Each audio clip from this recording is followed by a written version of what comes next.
vous allez voir toutes les décorer. Écoutez ce qui suit.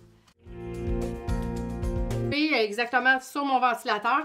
Et tous ceux à la maison qui ont des ventilateurs qui n'aiment pas, mais mesurez si on veut votre pale afin que vous ayez environ tout le temps. Je vais mettre le mien. Pour ceux qui ont le même type de ventilateur, vous allez pouvoir vous guider de mon patron, un patron sur du carton. Et ce que j'ai fait ici, c'est que celui-ci, je l'ai agrandi de 2 pouces de plus large afin que je sois capable de bien couper mon tissu. J'ai déjà pré-coupé mon tissu pour chacun d'eux. Moi, j'avais 4 pales sur mon ventilateur. Donc, ce que j'ai fait, si on regarde bien, je vais vous montrer quand même tout de suite qu'est-ce que ça donne. Ça va vous donner une meilleure idée. C'est vraiment beau. C'est super pratique. Et ici, je l'ai fait pour la chambre de mon petit-fils. Donc, on rentre à l'intérieur. On referme. Ça fait vraiment joli. Et puis, chez Fabricville, on peut trouver du beau tissu pour enfants. On referme le velcro. Tout le tour comme ça.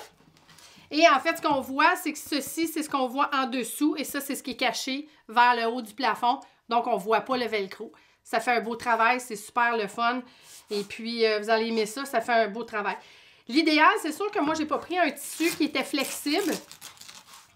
J'ai pris un tissu qui était plutôt rigide. Donc, le fait qu'il n'est pas élastique, c'est sûr qu'il faut mettre un velcro. Pour ceux qui veulent avoir un plus élastique, un tissu qui est stretch, comme on dit, idéalement, ça serait justement de faire votre enveloppe et ensuite de mettre un élastique à l'extrémité ici où vous allez faire où vous allez revisser, si on veut, la pale du ventilateur.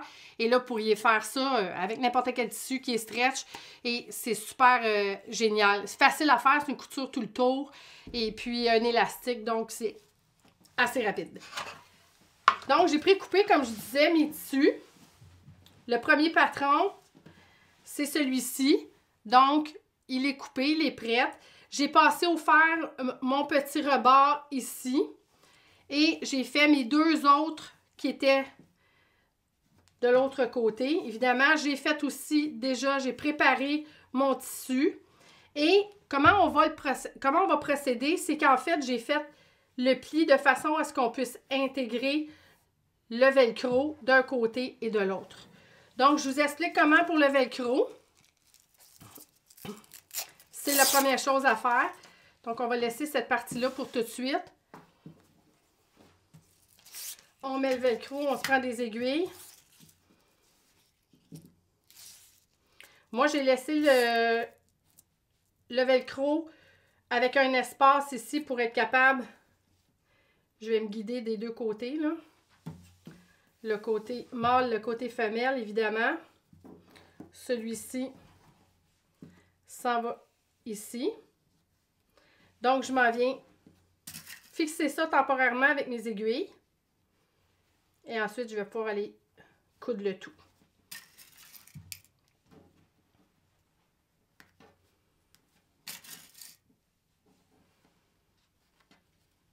Donc, on est rendu à l'étape pour la couture. Je prépare ma machine et je pars.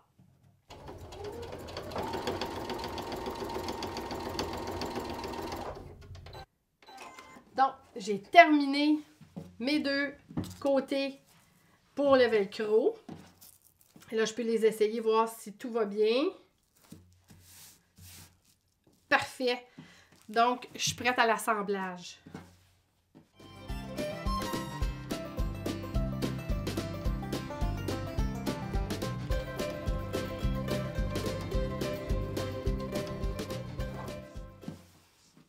Ensuite, on va venir mettre mon beau cordonnet au pourtour de mon tissu. Donc, je vais commencer par fixer au rebord. Et là, je m'en viens tout fixer ça ensemble. Donc, j'ai enfin terminé mon pourtour avec le cordonnet. Et là, il faut faire le test pour voir si tout rentre, mais on va le faire à l'envers pour commencer. On va faire un petit truc. Bon, je vais venir prendre ma pale. Je vais la mettre à l'intérieur. Je viens bien fermer. Et là, on voit qu'elle rentre bien. Là, c'est sûr que c'est pas le bon sens, mais je vais vous montrer pourquoi. C'est que, idéalement, une fois qu'on a terminé, on peut utiliser un crayon qui est soluble à l'eau comme ça, de couleur. De toute façon, c'est à l'envers du tissu, ça paraît pas. Et moi, ce que j'ai fait ici, c'est que je suis venue faire le tour avec mon crayon de la partie ronde de ma palle afin de savoir où aller faire ma couture pour bien fermer mon tissu. Donc, ce que j'ai fait, c'est que j'ai parti de ma couture ici. Et là, je suis venue faire un trait jusqu'au rebord où se tient mon velcro. Et j'ai fait la même chose de l'autre côté. Je suis venue partir de ma couture. Je suis venue crayonner comme ça, dessiner jusqu'au rebord ici. Vous allez vous assurer de cette manière-là de bien faire la longueur de votre palle et que là, elle ne s'enlèvera pas avec la ventilation quand vous allez démarrer votre ventilateur. Donc, moi, mes lignes guides, ils sont là.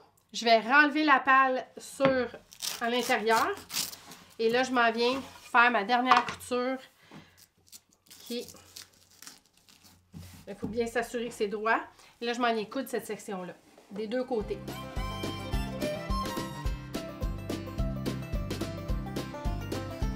Et voilà, le tour est joué. Là, on va aller faire le test. On vire tout ça de côté, de l'autre côté.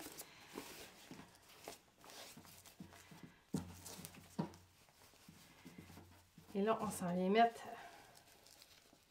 Et tous les côtés à l'intérieur, tout l'extra tissu, vous allez faire le tailler par la suite, il n'y a pas de problème. On fait le test avant. Sinon, il faut découdre puis recommencer. Donc, c'est idéal de faire le test. Alors, on rentre la palle à l'intérieur.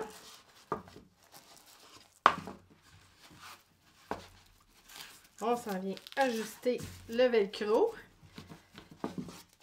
Et le tour est joué! Donc là, c'est terminé. C'est super simple. Vous allez faire, si vous avez 5, 4 pâles, ben, c'est à vous de faire la quantité qu'il vous faut.